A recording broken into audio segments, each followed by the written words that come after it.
My brothers in this. Y'all this nigga black my eye, man. I don't want to talk. Go get my shake bag. I shoot for my clothes. You, my fucking dad. Ain't no bitch for my clothes. Yo, what's good, everybody? Welcome back to the channel. If you're new here, go ahead and hit that subscribe button, cause today we're diving into some wild drama that had the whole internet going crazy. We're talking about NBA YoungBoy and NBA Ben 10, two people who were supposed to be brothers, supposed to be family, and how it all fell apart in the messiest way possible. Now, before we get into it, I just want to say, this story right here, it's got everything. Betrayal, violence, loyalty being tested, and all of it captured on camera for the world to see. So buckle up, grab your snacks, and let's get into this mess. Alright, so let me set the scene for y'all. There's actual video footage of NBA YoungBoy putting his hands on Ben 10, and I'm not talking about a little push or shove. Nah, we're talking about a full-on assault, caught on camera, and it spread like wildfire across the internet. The fight went viral for all the wrong reasons, y'all. This wasn't some epic showdown that people were hyped about. This was straight up disturbing to watch. Ben 10 ends up with a black eye, looking hurt and humiliated, and to make matters worse, he gets kicked off the tour, just like that. One moment you're riding with your boy,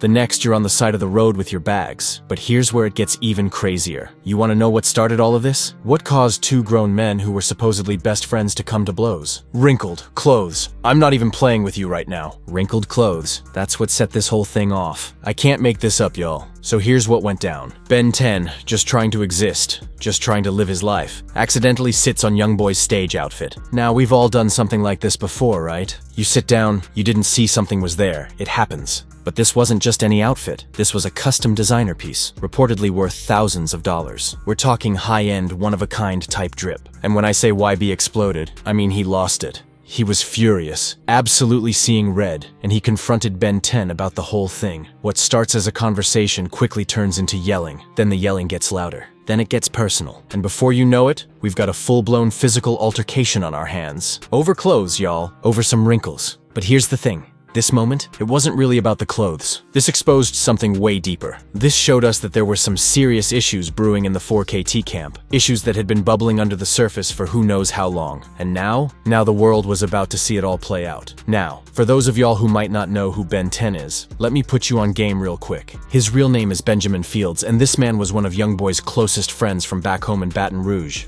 Like, we're talking day one type loyalty here. Ben 10 wasn't just some random hanger-on or clout chaser. He was part of YB's inner circle, the real deal. You could see him in multiple music videos. He was always around, always showing face. When YoungBoy was going through his legal troubles, and trust me, there were plenty, Ben 10 was right there standing by him. Through the tours, through the drama, through everything. This man was known for his loyalty and his dedication to 4KT. That was his whole reputation. He was solid, he was down, he was there. So for things to end the way they did, that should tell you just how toxic this whole situation really was. But listen, this fight didn't come out of nowhere. According to sources close to the situation, Ben 10 had been growing tired of the way YoungBoy was treating him. He felt disrespected, he felt undervalued, and despite all the loyalty he'd shown, despite everything he'd done for YB, he wasn't getting that same energy back. This whole conflict, it symbolizes a power struggle that was happening within YB's organization. See, Ben 10 wasn't a yes man. He had his own mind, his own opinions, and he wasn't afraid to speak up when something wasn't right. And that independence? That caused friction. Because when you've got someone at the top who wants complete control, who wants everyone to fall in line without question, having someone who pushes back, even a little bit, becomes a problem. And that's exactly what was happening here. So let me paint the picture for you. They're backstage, getting ready for a show. Ben 10 sits down on YB's outfit, completely by accident. Didn't even realize it was there. But when YB finds out, oh man, he gets furious. He starts shouting, making a whole scene, and everybody's just standing there watching this unfold. Now there's a viral clip from this moment, and y'all, it is rough to watch. You can hear YB yelling at the top of his lungs. "You said what? I told you about my clothes. You my little daddy." No, like, what?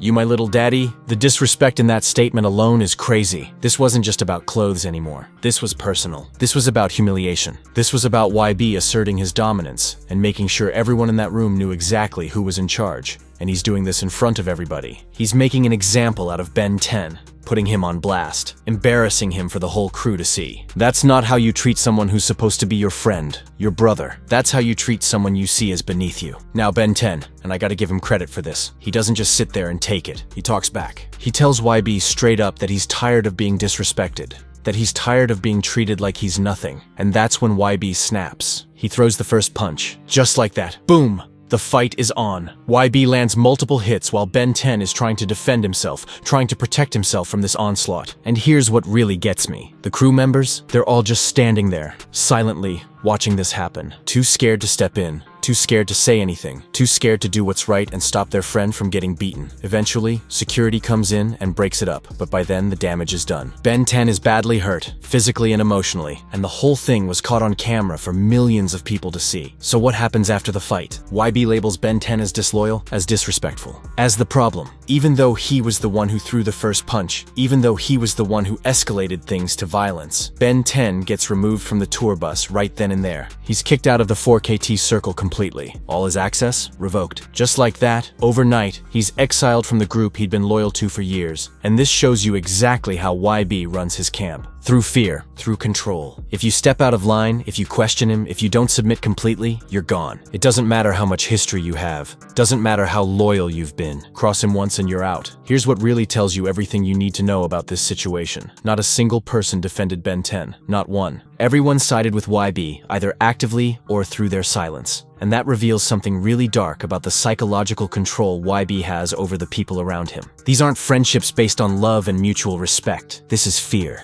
Pure fear. The crew members are more afraid of YB than they care about loyalty, or doing what's right, or standing up for their friend. They'd rather watch someone they know get hurt than risk putting themselves in the line of fire. That's not family. That's survival mode. And here's the thing, this isn't the first time something like this has happened. This isn't some isolated incident where YB just lost his cool one time. No, there's a pattern here. DJ Academics has talked about witnessing similar behavior when he was at YB's house. There was the Lil Dump incident that hinted at this same kind of violent discipline. There have been multiple stories over the years about how YB treats the people in his circle. He doesn't treat them like friends. He doesn't treat them like equals. He treats them like subordinates, like employees who need to be kept in line through intimidation and violence. And that's not okay. That's never okay. So let's talk about what's really going on here from a psychological standpoint. YB uses violence to maintain dominance and obedience. He's creating an environment where people follow him not because they want to, not because they respect him, but because they're scared of what will happen if they don't. This is fear-based loyalty instead of mutual respect. And the thing about fear-based loyalty is that it's not real loyalty at all. It's compliance. It's people doing what they need to do to survive. And here's the trap. Most of these crew members depend on YB emotionally and financially. He's their meal ticket. He's their way up. So even when they're being mistreated, even when they're being disrespected, they feel like they can't leave. They're trapped in a toxic situation with no clear way out. From a business perspective, this whole situation is a massive L. Ben 10 was an asset to YB's success. He was loyal. He was dedicated. He was there through thick and thin. And YB threw that away over his ego. This is poor leadership, plain and simple. Good leaders don't rule through fear. They don't put their hands on their team. They don't humiliate people in front of others. These are ego-driven decisions that do nothing but damage your brand and your organization. And now this very public fallout is out there for everyone to see. Other people in YB's circle are watching this and questioning their own safety and value. The instability is growing. Trust is breaking down. And all of this could have been avoided if YB just knew how to handle conflict like a mature adult. Let's talk about the legal side of things for a second, because this is serious. That fight is clear evidence of assault. We're not talking about he said she said here. There's a video of YB putting his hands on Ben 10. YB is risking criminal charges because of this viral footage. And here's the thing, even if Ben 10 doesn't press charges,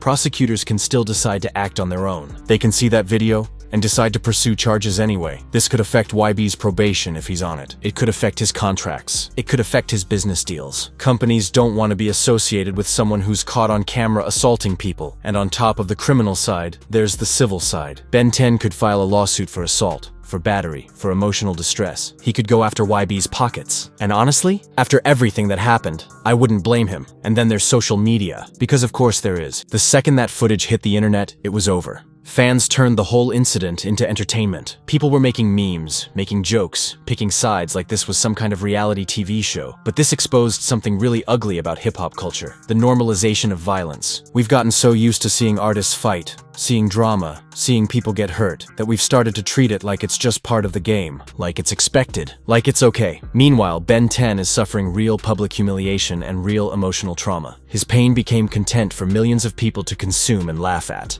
And YB's reputation? it took another major hit. Not that he seems to care, but the damage is done. Let's talk about loyalty for a second, because I think we need to redefine what that word means in this context. In YB's version of loyalty, it means submission. It means shutting up and doing what you're told without question. It means letting him disrespect you and just taking it. The crew's silence during and after the fight shows that they know their survival depends on complete obedience. Step out of line and you're done.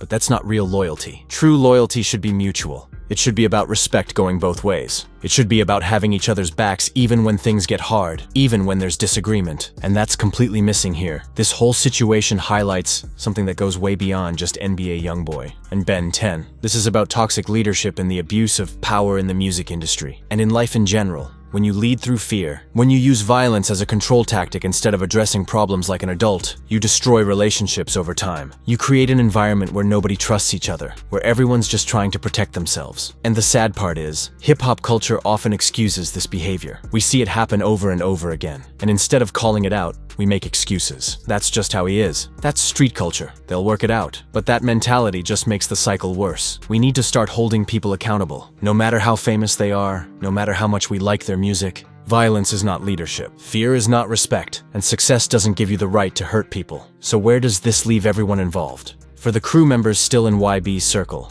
they're likely questioning their own safety and their roles. They're watching what happened to Ben 10 and thinking, could that be me next? When you create an environment of fear, you suppress creativity and honesty. People stop being real with you. They stop telling you the truth. They just tell you what you want to hear to keep themselves safe. And that's how you lose sight of reality. For Ben 10, this could actually become a turning point. This could be the moment he realizes he doesn't need to be in that toxic environment. He can build his own path. Away from the abuse, away from the control. This could be his independence moment. For YB, though, this invites even more law enforcement scrutiny and public backlash. The authorities are watching. The industry is watching. And if he keeps going down this path, there are going to be real consequences. At the end of the day, this fight shows us the real cost of toxic leadership. It all started over something as simple as wrinkled clothes, and it ended with a broken friendship, public humiliation, potential legal charges, and a whole organization questioning whether they're safe. YB's inability to handle his anger exposes emotional immaturity. It shows that no matter how successful you are, no matter how many hits you have, if you can't treat people with basic respect and dignity, you're gonna lose. Here's the lesson for everyone watching. Success doesn't excuse abuse. Money doesn't excuse violence. Fame doesn't give you the right to treat people like they're beneath you. In the end, if YB doesn't change, if he doesn't learn how to lead with respect instead of fear, he might lose everything. The friends, the crew, the career, all of it. Because you can only push people so far before they break. And when they do, there's no coming back from that. Alright, y'all. That's the whole story. What do you think about all this? Drop your thoughts in the comments below. And if you made it this far, go ahead and hit that like button and subscribe if you haven't already. We'll catch you in the next one. Peace.